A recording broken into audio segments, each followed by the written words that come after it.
Good morning, this is Jeff with Sewer Tech Northwest. Today we are at property address 16832 Quail Court here in Lake Oswego. I describe everything as if you're standing in the street facing the front of the house.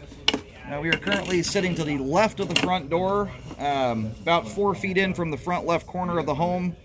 3-inch ABS cleanout sticking right out of the ground there. We're going to check the overall condition and serviceability of the sanitary sewer line. Water is running. We're going to zero the foot counter out at the base of the cleanout. After we clean some cobwebs off the camera lens, and off we will go.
All right, line's changing here. Look, I think we actually just bumped out to 4-inch right. Yeah, just before the transition to PVC, it looks like the line bumps to 4-inch. Now we're into PVC pipe. Well, I'll take a better look at those transitions on the way back. We may be in 6-inch PVC now. And it may have just been an illusion that we had a diameter change in the ABS. But we're either in 4 or 6-inch PVC right now.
All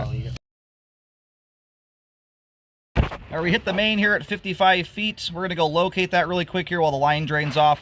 Thus far, the line itself looks great. We do have a little bit of grease buildup throughout the line, but it's also an extraordinarily steep sewer line that has a lot of downhill advantage to it. So that level of grease buildup is already not a nightmarish level anyway. With a line that's this steep, everything is shooting through here like a rocket. Inspectors.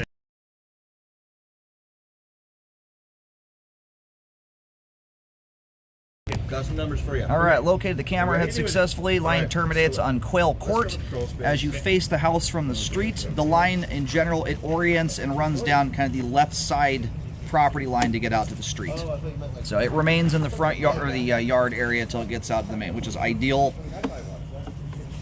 If you ever have to do repairs, you know, obviously there's pipe in the street, and I cannot remember off the top of my head. I know there's been points in time where Lake Oswego has taken responsibility in the roadway, and they still may very well do that. But much of the line is just under dirt, which is pretty nice if you ever have to fix something. So I was mentioning a little bit of grease buildup. So what you see there in the flow line, that kind of brown tannish stuff, This is right now coming back in, it's a very thin layer of grease buildup. This is not the kind of stuff, even on a flatter running sewer line, would have very little impact on flow. I mostly point it out for educational purposes. If you're not careful and you dump a lot of cooking oil down the line, it builds up. And these steeper running sewer lines, interestingly enough, will build up more. That's more of a fun fact than anything, but it also, the steeper your line is, the less likely it is that grease is going to have an effect on things. So anyway, the PVC pipe there looks great, drains off beautifully. Only thing I can even nitpick about it is there's a very thin skiff of grease buildup in it. So right here, it looks like the line, visually speaking, appears to be making a diameter change there. You can see how my camera kind of drops down. It's not a super obvious one. Part of that's just the angle we're running at. Visually, it's harder to see. But it looks like we're going from 3 to 4 to then 6-inch PVC there.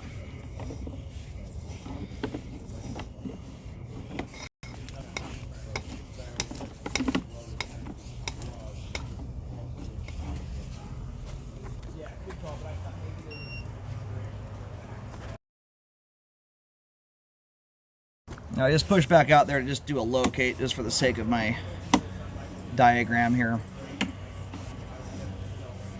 The line cuts over towards the left side property line pretty quick, basically immediately out of the gate. I'll kind of show you with the camera here, just kind of a rough trajectory the line takes as it makes its way out. Now this thing is just steeper than I'll get out. It is, we're doing almost a straight vertical drop right here. So this is going to be a deeper sewer line. I had a kind of a hard time getting a depth at that location there, partially due to the steepness of the line, but you can see as we approach this here, we're doing just a straight vertical drop. So it's going to, most of the time, hillside sewers are often shallower. This one's going to be on the deeper end. All right, we're going to flip the camera around for just a second and run backwards through the foundation wall. All the pipe here from the clean out access to the main lateral is in great condition, has good flow, and is functioning properly at this time. And everything beyond this point here is all exposed piping. This is stuff the home inspector looks at in the crawl space. You don't need a camera for this. But no settling issues going back to the foundation wall. Just seeing how deep we are here at the clean out, combined with how that line dives, you know, where I was just locating there at the transition, my depth counter was reading at times, you know, 10, 12, 13 feet. It's not an ideal spot to try and get a locate, but it's probably in that realm. I'll bet you it's somewhere between 8 and 10 feet deep there, possibly deeper. The one advantage to that is it isolates the line more from roots and things of that nature, which is a good thing. So anyway, here's your clean out. You've got kind of this big tree here to the left of us. You've got a small tree sitting in front of it. It's a little better picture. Anyway, smaller tree there, and then behind it, the big pine tree. The line goes right between those trees. That's where the line turns to straighten out, and then just shoots straight down the hillside from that point. Anyhow, great looking line. The grease buildup in it is minimal. It's not at a point where I would recommend hydrojetting it. I'm just pointing it out, just to be mindful of what's going down the sewer line. Great flow end to end. All the pipe we just scoped there is in great shape. There, structurally, I could not nitpick the line if I tried to. It's functioning properly at this time.